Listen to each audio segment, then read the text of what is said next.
الحمد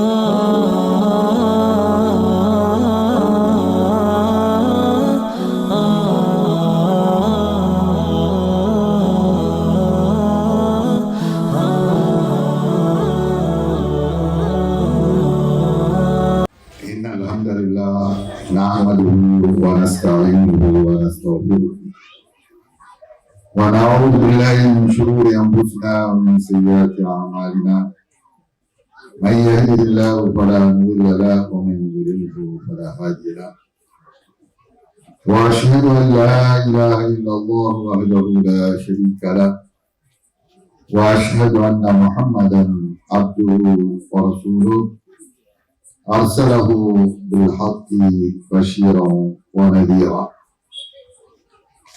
اللهم صل على محمد وعلى آل محمد كما صليت على إبراهيم وعلى آل إبراهيم إنك حميد مجيد. اللهم بارك على محمد وعلى آل محمد كما باركت على إبراهيم وعلى آل إبراهيم إنك حميد مجيد. أما بعد فأعوذ بالله من الشيطان الرجيم. بسم الله الرحمن الرحيم. يا أيها الذين آمنوا اتقوا الله حق تقاته ولا تموتن إلا وأنتم مسلمون. وقال تعالى أفحسبتم أنما خلقناكم عبثا وأنكم إلينا لا ترجعون. அளவற்ற அருளாளனும் நிகரில்லா கருணையாளனுமான எல்லாம் வல்ல ஏகநாயன் வல்ல அல்லாஹ்வுக்கு புகழ் அனைத்தும் உண்டாவதாக. அவனுடைய ஸலவாத்தும் ஸலாமும் அல்லாஹ்வுடைய இறுதி தூதர் அகிலத்தின் அருள்கொடை அன்னலம் பெருமானார் முஹம்மது நபி ஸல்லல்லாஹு அலைஹி வஸல்லம் அவர்கள் மீதும் அவர்களுடைய வாழ்க்கை நெறியை பின்பற்றி வாழ்ந்து வெற்றி பெற்ற உத்தம நபித்தோழர்கள் ஏனைய அல்லாஹ்வுடைய நல்லடியார்கள் இங்கே குடிமிருக்கக்கூடிய நம் அனைவர் மீதும் உண்டாகுமாக. இந்த சிறப்பான இஸ்லாமிய மார்க்க விளக்க கூட்டத்தில் எனக்கு முன்னால் உரையாற்றிய மார்க்க அறிஞர்களை நம்மை ஜமீஅத்து அஹ்லுல் குர்ஆன் வல் ஹதீஸ் புளியங்குடி கிளையினுடைய பொறுப்பாளர்களே, பல பகுதிகளில் இருந்தும் வருகின்றிருக்கக்கூடிய நம்மை ஜமாஅத்துடைய பொறுப்புதாரிகளை, உறுப்பினர்களை மற்றும் சகோதரிகளை, சகோதரர்களை நம் எல்லோரும் மீதும் வல்ல அல்லாஹ்வுடைய சாந்தியும் சமாதானமும் என்றென்று உண்டாகட்டுமாக. அஸ்ஸலாமு அலைக்கும் வரஹ்மத்துல்லாஹி வபரகாத்துஹு. அல்லாஹ்வுடைய மகத்தான கிருபையினால் அவனுடைய பேரருளால் நம்முடைய உயிரை விட மேலாக நாம் நேசிக்கக்கூடிய நமது இஸ்லாமிய மார்க்கத்தை நம்மை படைத்த ஏக இறைவனாகிய அல்லாஹ்வும் அந்த அல்லாஹ்வால் உலக மனிதர்களுக்கு வழிகாட்டியாக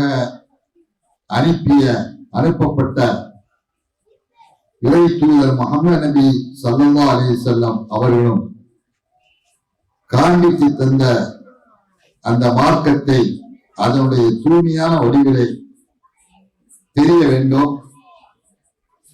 எதை இந்த மார்க்கத்திலிருந்து நாம் தெரிந்து கொள்கிறோமோ அதை நம்முடைய வாழ்க்கையிலே நாம் கடைபிடிக்க வேண்டும்.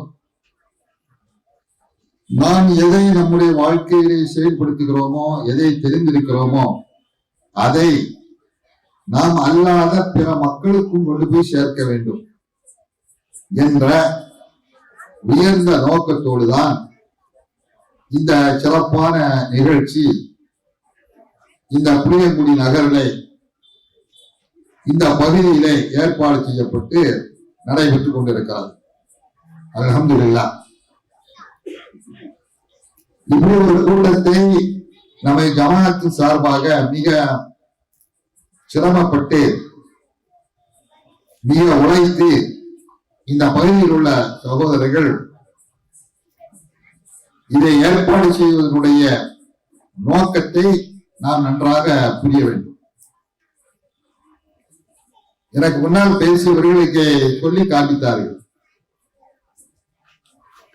இந்த புளியங்குடி நகரிலே இஸ்லாமிய பெயரை தாங்கி நிறைய இயக்கங்களும் நிறைய அமைப்புகளும் இருந்து கொண்டிருக்கின்றன. அதற்கிடையிலே நமது ஜமியத் அஹ்லுல் குர்ஆன் வல் ஹதீஸ் என்கின்ற ஒரு ஜமாஅத் செயல்பட்டுக் கொண்டிருக்கிறது. அதனுடைய நோக்கம் என்ன, அதனுடைய இலக்கு என்ன?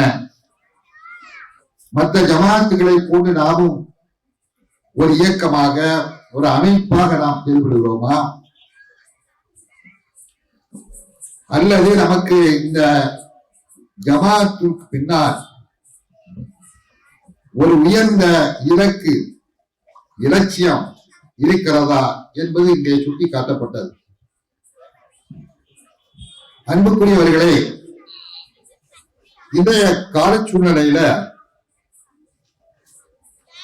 நமது இஸ்லாமிய சகோதரர்கள் யாராக இருந்தாலும் அவர்கள் எந்த ஜமாத்தை தங்களுக்கு பெயர் வைத்து அடைமொழியாக வைத்து அவர்கள் செயல்படக்கூடியவர்களாக இருந்தாலும்